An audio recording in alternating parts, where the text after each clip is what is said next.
Shalom sa inyong lahat. Ako si Rabbi Rich. Ngayon, titingnan natin ang isang matapang na gamot mula sa Kiratong Korinto Kabanata 5. Minsan, ang katotohanan ay mapait ang lasa. Ngunit iyan mismo ang kailangan natin upang mapagaling ang sakit na pumasok sa katawan ni Kristo.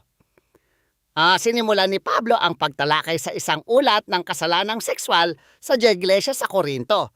At hindi lang ito basta kasalanan. Isang lalaki ang nakikipag-live-in sa kanyang madrasta.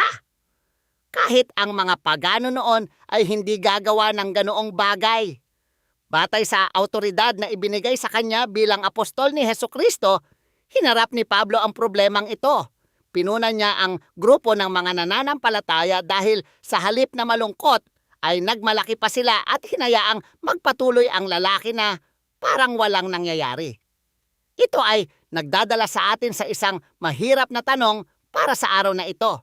Sa mundong nagsasabing dapat nating tanggapin ang lahat, paano natin babalansihin ang pag-ibig at ang pangangailangan para sa kalinisan at pananagutan sa ating mga lokal na iglesia?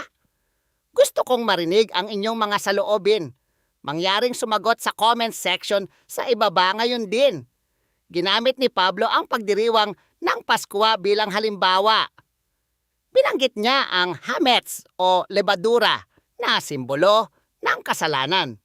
Nagbabala siya na ang kaunting lebadura ay nakakaapekto sa buong masa ng harina, gaya ng isang hindi pinagsisihang kasalanan na nakakaapekto sa buong grupo ng mga nananampalataya. Tinatawagan tayo na alisin ang lebadura ng kasamaan at manindigan sa salita ng Diyos. Sa huli, nilinaw ni Pablo ang isang malaking maling pagkakaunawa. Hindi niya sinabing huwag na tayong makisalamuha sa mga makasalaning tao sa labas ng iglesia. Dahil kung ganoon, kailangan na nating umalis sa mundong ito. Upang maibahagi ang ebanghelyo, kailangan nating makisama sa kanila. Ngunit, kung ang isang tao ay nagpapakilalang kapatid kay Kristo pero namumuhay naman sa imoralidad o kasakiman, dapat tayong lumayo sa kanila upang mapanatili ang kalinisan ng pamilya ng Diyos.